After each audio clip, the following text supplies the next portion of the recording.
Hello friends, welcome to my video. Today I am going to talk about access modifiers in C Sharp. I'll explain what access modifiers are and how we can use it in a program. I'll also discuss about access modifier types and understand its uses. So before we get started, just a quick reminder to subscribe my channel, hit the red button and don't forget to click on the little bell icon. That way you will be notified every time I upload a new video. Okay, without any further delay, let's get started. What are access modifiers? Access modifiers are the way by which we can define the accessibility of a type and its members. Here type means class or a structure and member could be fields, methods, events, etc. Right? With access modifier, we achieve encapsulation, which is one of the pillar of the object-oriented programming, so that misuse of the data can be prevented. So there are 6 types of the access modifier: public, private, protected internal, private protected. The last one, private protected, was introduced in C Sharp 7.2 version. So it is available in C Sharp 7.2 and above version, right? Internal access modifier is the default one. What does it mean is if we do not mention any access modifier, then internal access modifier is going to get applied. Okay, let's see the example shown over here. There is a class imply which is marked with the public access modifier, right? And it has two attributes, imply name and age. Imply name is which is of the string type and age which is of the int type, right? So both fields are marked with the public access modifier. There is a method print in console which is also marked with the public access modifier. So this class imply and its member being marked with the public access modifier are accessible from anywhere. What does it mean is there is no restriction for accessing this public member. Public access modifier. What is public access modifier? When a type or type member is declared as public, it can be accessed from anywhere. What does it mean is there are no restriction on accessing public members. Okay, let's understand it with the help of example. There is a class imply under the namespace access modifier demo. It has two fields, imp first name, imp last name, and there is a method get full name. In get full name, I have interpolated the strings and returning the full name that was created using imp first name and imp last name. Anyway, if you notice, I have marked all these members, fields and methods with public access modifier, right? Okay, now there is another class program that has one main method, which is an entry point of the application. In this main method, I have instantiated this class imply. So I wrote imply obj imply is equal to new imply, and then I accessed imply class fields imp first name, imp last name with the help of object, right? And I have set the values for the first name, imp first name as James and imp last name Gosling, right? So because these fields are marked with the public access modifier, that's what we are able to access under this program class. And then in console.writeLine statement, I have called getFullName method, which is also marked with the public access modifier in the imply class. That's why we are able to access using the object of the imply class. So that's why I wrote obj imply dot get full name and then console.writeLine. So as a part of outcome, you are able to see the James Gosling because it is the returning imp first name space imp last name. That's what the get full name is getting returned as a result set, and that's what this result got printed into this console window. Since the field and method of the imply class are public, so we are able to access them from the program class. Okay, so here we are on Visual Studio. So same program I have just copy and pasted in this Visual Studio. So if you see, there is a class imply. It has two attributes, imp first name, imp last name, and there is a method get full name. All these members are marked with the public access modifier. And here I am just returning as a full name that got created with the help of a string interpolation where I have used imp first name space imp last name, right? And that's what it is returning as a full name of that imply. In this program class, in the main method, I have instantiated this imply class, and then I have accessed imp first name and imp last name, and I have assigned the values to it. So imp first name, I have assigned the value as James, imp last name Gosling, and then I have called this get full name method of the imply class with the help of obj imply object, right?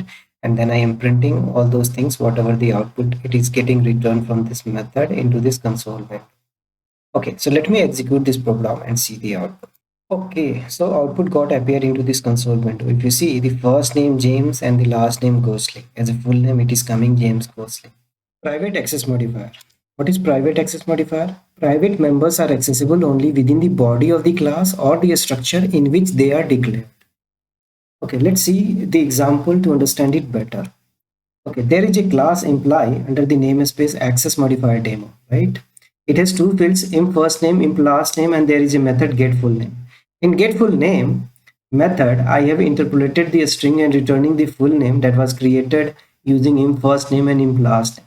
If you notice, I marked fields imp first name, imp last name as private access modifier, and we are able to access these fields inside the getFull method because getFull name is a part of the class imply and these fields are declared inside this class only, so it is accessible.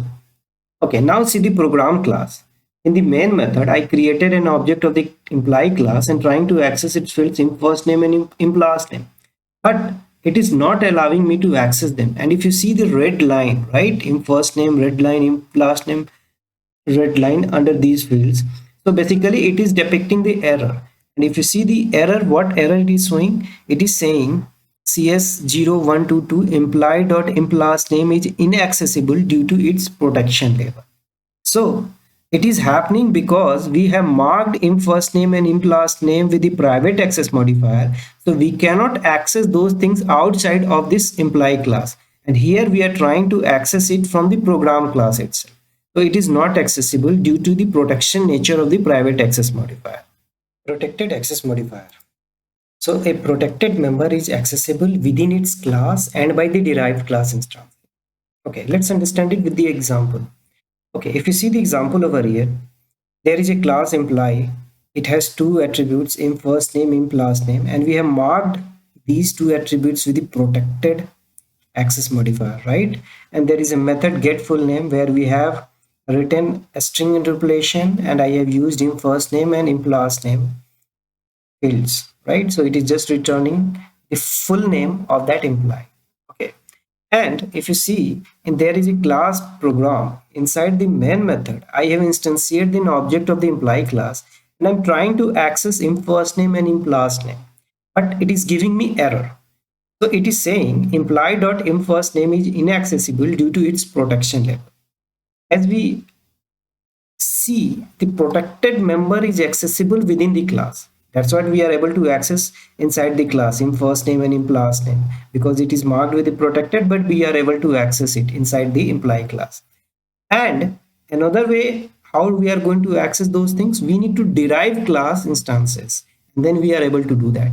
Here I'm just directly trying to access with the help of imply class, but it is not accessible due to the protected access modifier. So that's not a correct way to use it.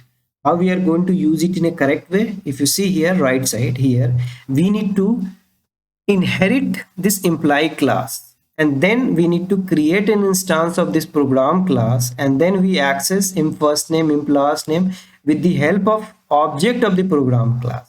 And if you see, we are able to access it and we are able to set these values against these two attributes, right? And we are able to call this get full name method with the help of obj program object, and that's what we are able to see this output over here, James Ghostly. So just remind, whenever we are going to use this protected access modifier, either we can use it inside the class itself or we need to inherit that class and we used into the derived class itself. So that is the way we are going to use this protected access modifier if it is marked with any attribute of a class. So how we are going to access? So that's the way. Okay, so here we are on the Visual Studio.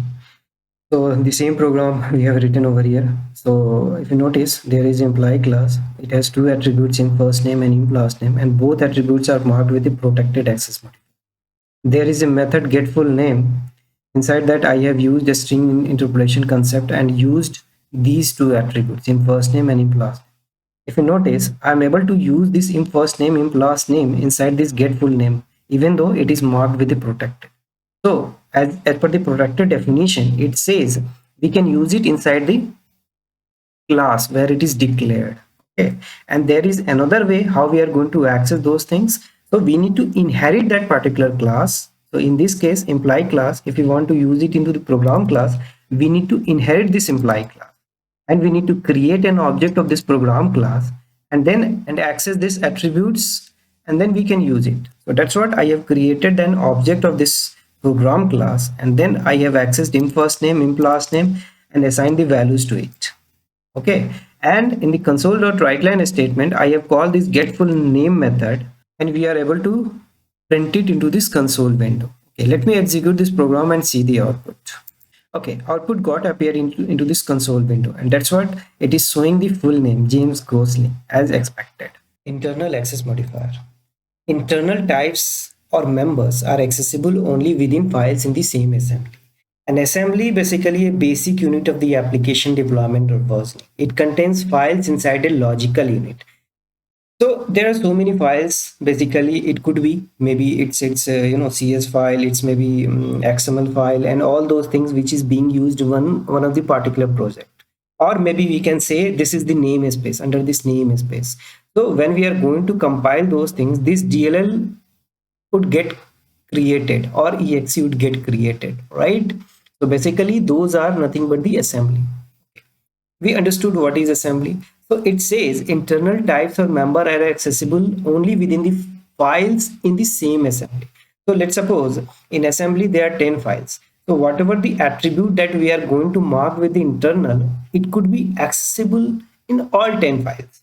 So there is no restriction at all inside the assembly level. Okay, let's try to understand it with the help of example. There is a class imply under this namespace access modifiers demo.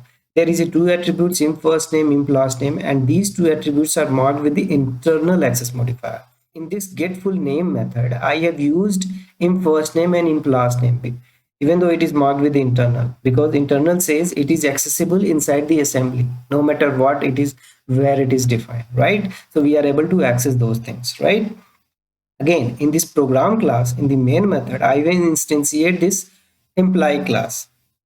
That's what I wrote, imply obj imply is equal to new imply, and I'm trying to access this imp first name and imp last name, and we are able to access it successfully.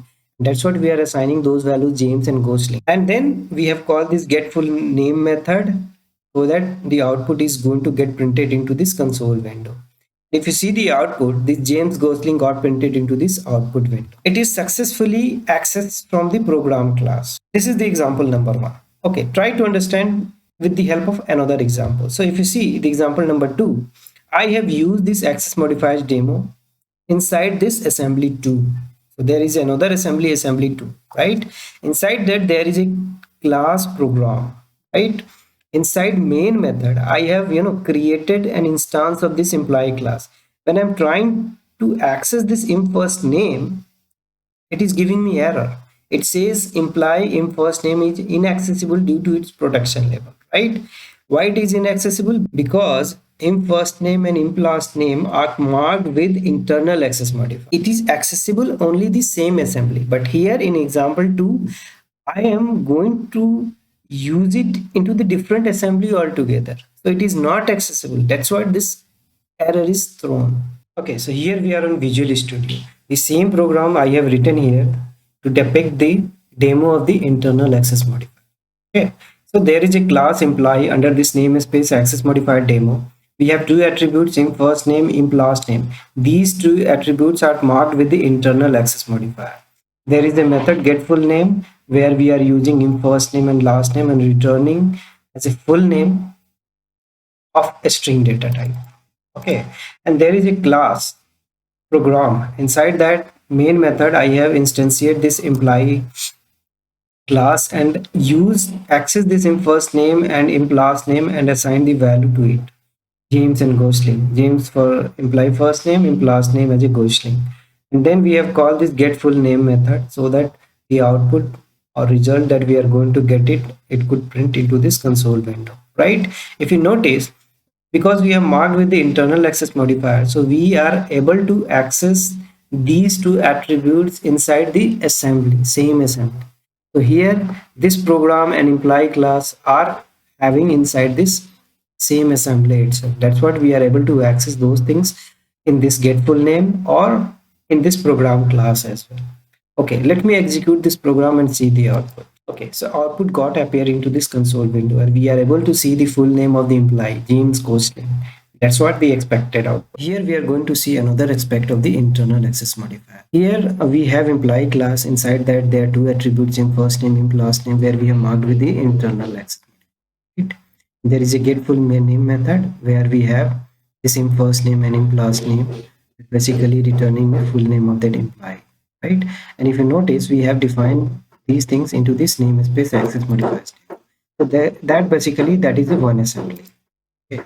And I have created another assembly too. I have added this reference of this access modifier demo. When the reference is added, I have used this program.cs and I have used this namespace using access modifier demo so that I can use its classes and methods into this assembly tool, right?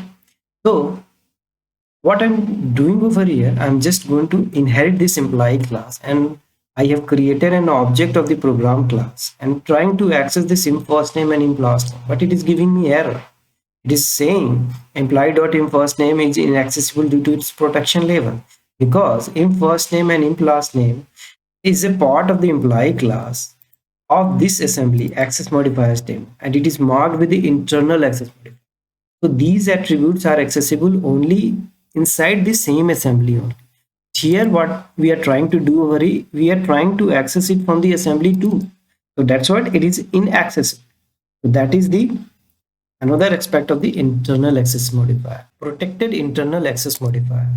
So protected internal access modifier is nothing but a combination of protected and internal access modifier. Protected internal member is accessible from the current assembly or from types that are derived from the containing class of the another assembly. Okay, let's understand it with the help of example over here. So there is a class employee under this namespace access modifier demo. We have two attributes, in first name and in last name. Both attributes are marked with the protected internal access modifiers. There is a method get full name. Inside that we have used this in first name and in last name attribute and returning as a full name which is of the string data type. Okay, there is another class program. Inside the main method I have instantiated this employee class and then we have access this in first name, in last name and assign value to them, right? And then we are calling this get full name method of the employee class and then we are printing the output whatever it is coming from this method into the console window. That's what we are able to see the James Gosling, right? So this is the first concept over here.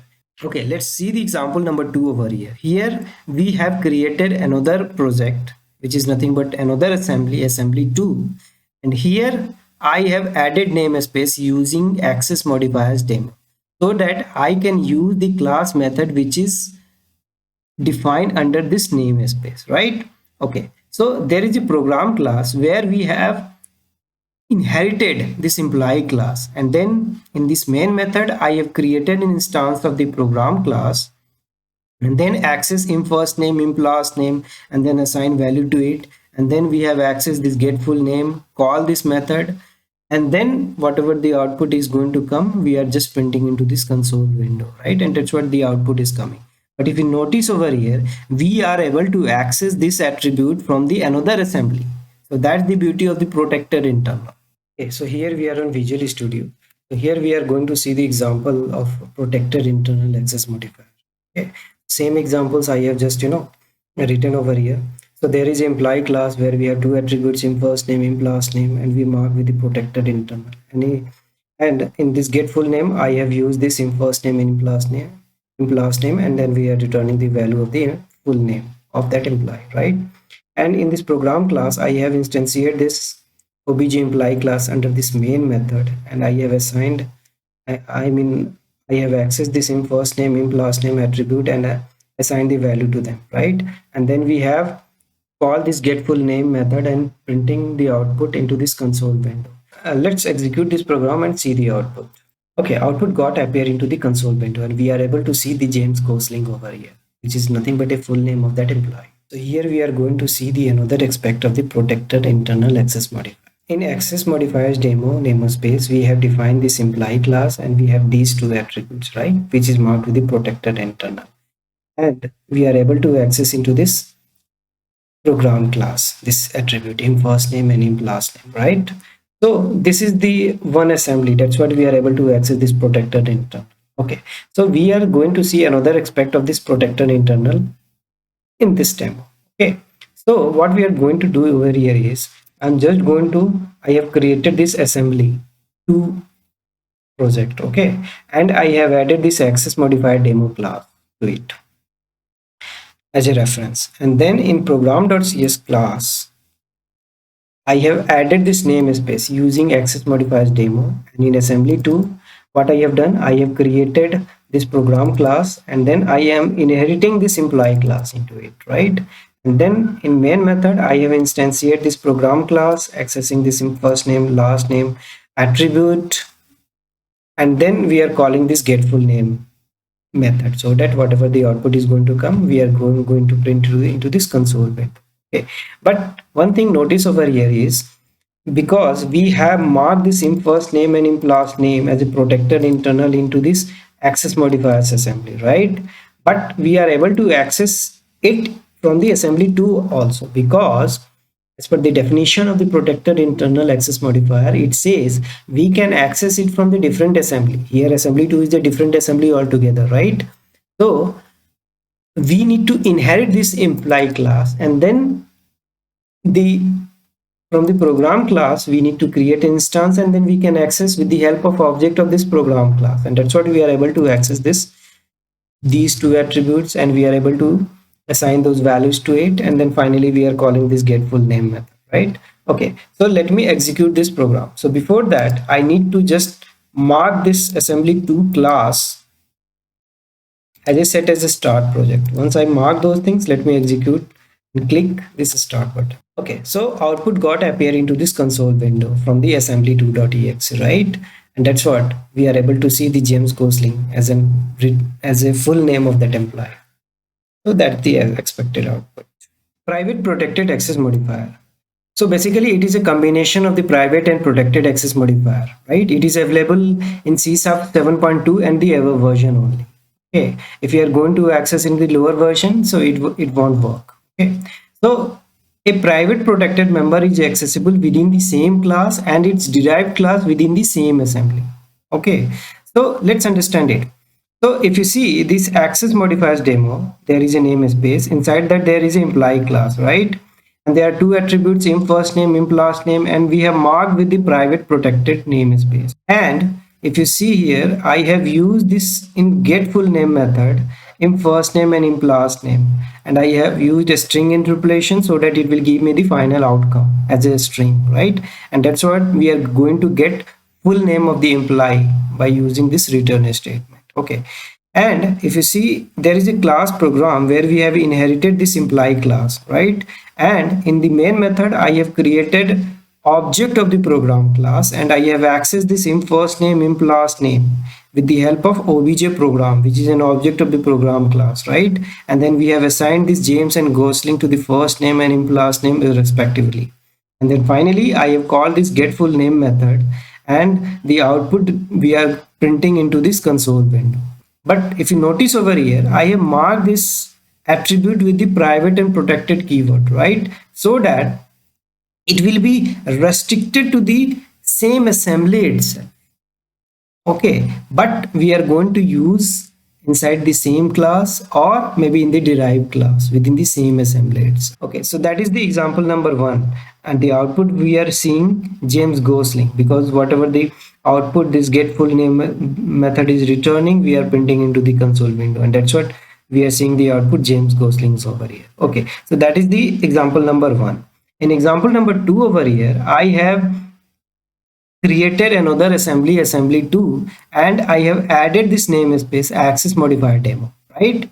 And here I'm just inheriting this employee class under this program class, and we have created this object of this program class, and when we are trying to access this imp first name and imp last name, it is giving me error. It is saying employee.imp last name is inaccessible due to its protection level, because we have marked imp first name and imp last name with private protected access modifier. That's why it is not accessible into this assembly2. So now that brings me to end of my session. To sum up, in this video, we saw what access modifiers are. We also saw its various types like public, private, protected internal, and private protected. And learned through example. That's all for this video, guys. If you like this video, hit the like button, share it with your friends and colleagues, subscribe to my channel if you haven't done already. Thanks for watching. See you next video.